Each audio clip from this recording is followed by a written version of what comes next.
on 640 Sports. It's a Sid Rosenberg Show. Fly ball left field, hit on the line, it's deep, and it's gone, a home run! Yoenis Cespedes, grand slam home run. Fly ball left field, oh, watch it fly, goodbye! Yoenis Cespedes with the second of the game, 2-run shot with 2 out in the third, and the Tigers lead at 7-0. Swinging a ground ball hit hard to first, glove by Cabrera, and he'll make the play unassisted, and the Tigers take the series from the White Sox. Got this in pocket, got paddle, I'm gonna use it, intention, I'm feeling mental, gonna make you notice, got motion, restored emotion, I've been diving, detour leaning, no reason. It seems so pleasing. Gonna make you notice. Gonna use my arms, gonna use my legs, gonna use my style. Gonna use my fingers. Love this song. Chrissy Hine, The Pretenders, Brass in Pocket. My imagination. Love this song, but I love my next guest even more. One of the greatest managers in the history of Major League Baseball. Short stint in Colorado, but his days in Pittsburgh, Detroit, and a championship down here with the Marlins. All great. Still working for the Detroit Tigers and Major League Baseball, and he's really kind enough to come on our show quite often, which I'm honored. It is the great Jim Leland. Jimmy, good morning. How are you, pal? Hey, what's up, buddy? Hey, I'm great, thanks. I just had Hank Goldberg on. He's like, man, because I mentioned my guest that's coming up after him, and I mentioned you, and he's like, Matt, that Leland, such fond memories, 1997 with Jim and the track and all that stuff. So he wanted me specifically to tell you that he misses you and he loves you.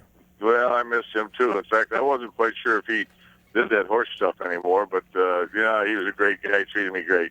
Yeah, he did the horse stuff, Jimmy, for ESPN for 23 years, and this will be the first time. This Kentucky Derby next Saturday will be the first time in 24 years Hank will not be on ESPN. How about that?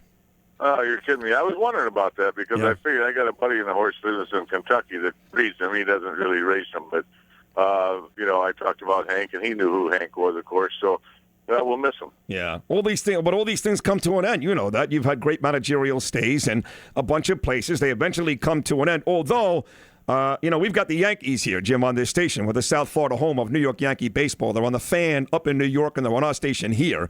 And they just swept the Rays. They're 6-6, looking pretty good. But they are running into a buzzsaw because you stepped down as manager, but you're still involved with that Tiger baseball team. And damn, you guys are good.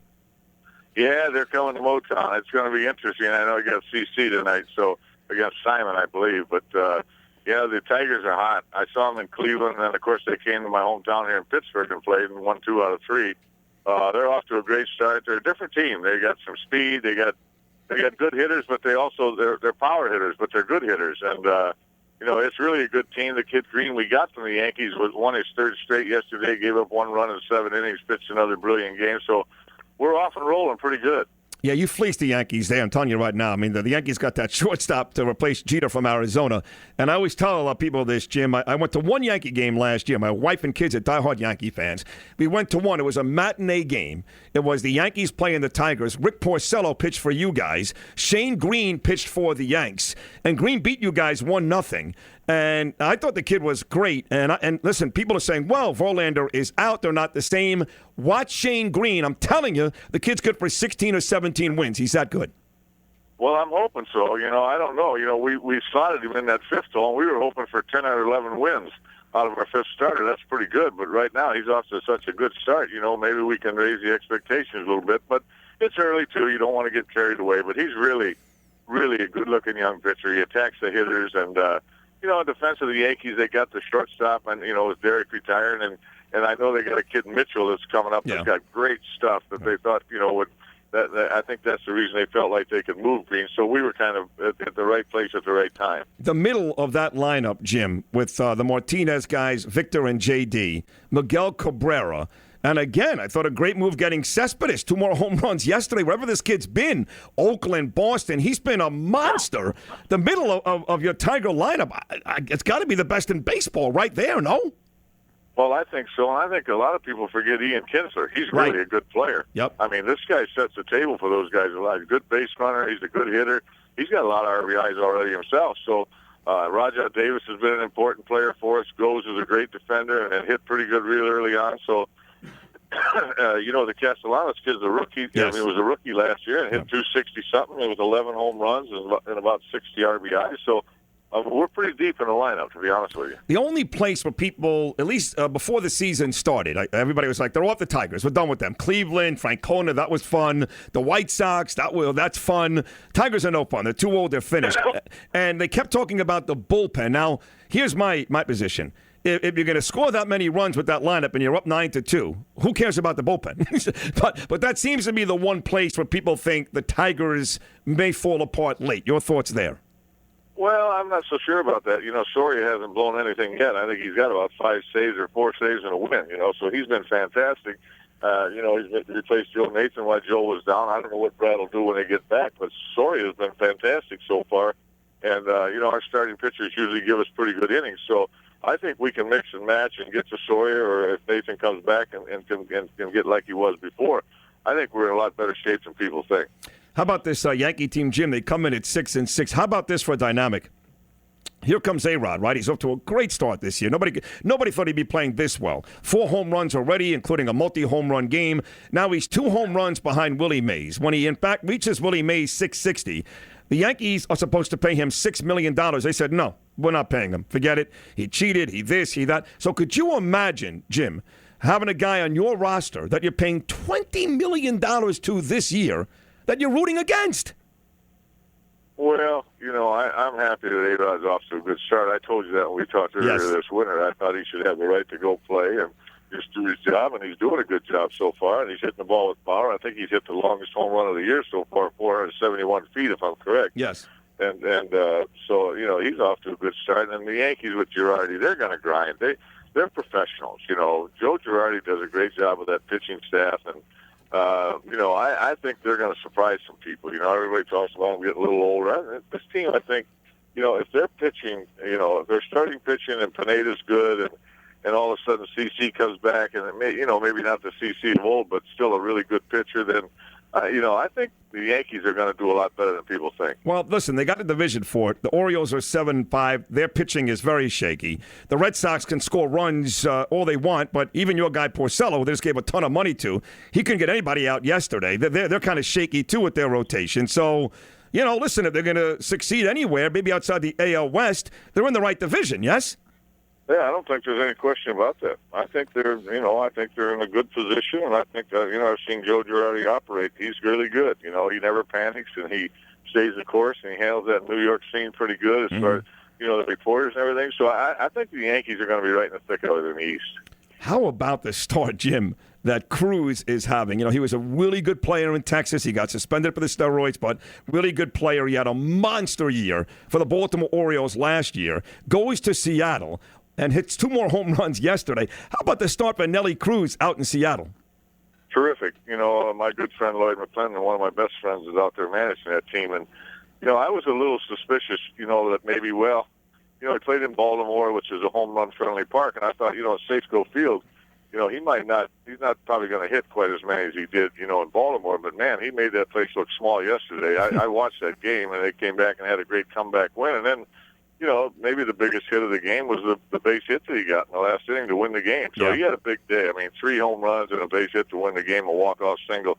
Pretty impressive what he's doing. Yeah, they've been a little odd here in the early going, Seattle. 5-7. It's early, and Felix Hernandez comes up with a very, very good start. But Paxton was lousy yesterday, and I thought their pitching, along with adding Cruz to Cano, would be very, very good. But nobody's really pitching well outside of Houston in that AL West right now. Do you think that continues, or what do you think? Well, I think Seattle will get straightened out, but you're right. I don't know if Paxton had a real good spring. I'm not sure about that. I don't think he did, but you're right. And Iwakuma, he had a finger injury last year. I believe it was a tendon thing or something, and maybe hasn't quite been the same. So I think you're right. Everybody talked about their pitching and what a great bullpen, and I still think it's there. Don't get me wrong. I still believe it's there. But that surprised some people. They thought the pitching would be a little bit better than it has been up to this point. So the best record inside the National League, Jim Leland, the great Jim Leland, and the second best record in baseball next to your team, a half a game behind your team, is my team, the Mets. And we just swept the Marlins. I did say we, that's right. Costly win. Our catcher and our lefty specialist out of the bullpen both broke bones yesterday, Jim. But how about the 10-3 start for the Mets? They've won 8 in a row. And Matt Harvey, who did not feel well yesterday, didn't even want to pitch, off to a 3-0 start. How about the Mets? Well, I talked to Terry Collins yesterday morning. It's fine. Oh, you did? He probably won't want me to call anymore because he got 2 guys hurt yesterday. He probably thinks I jinxed it. But I was just calling him to congratulate him on getting off to a good start. He told me Harvey was pitching yesterday. He said they're playing real good. He mentioned Michael Kadire. He said it's been a big difference on that team. Really? He said it's professionalism and the way he handles himself, and he said it's really been and of course they got the great pitching. They got really good starting pitching. So Terry's off and running. It's good to see. He's a former coach of mine. He's a very, very close friend. He's doing a great job. So, hopefully they'll be able to withstand some of those injuries that they're having. But, they already lost Wheeler for the year, I believe. So, but it happens to everybody. And Terry's not going to complain about it, but the Mets are doing great. No, but they lost Edgin for the year, too. He's a lefty. They've lost David Wright and Travis Darno. You're right. It happens to most clubs, but they seem to be getting a rash here early on. And you know this, Jimmy. Terry is not treated all that well up in New York. Listen, I was on the fan last summer. I argued vehemently with guys.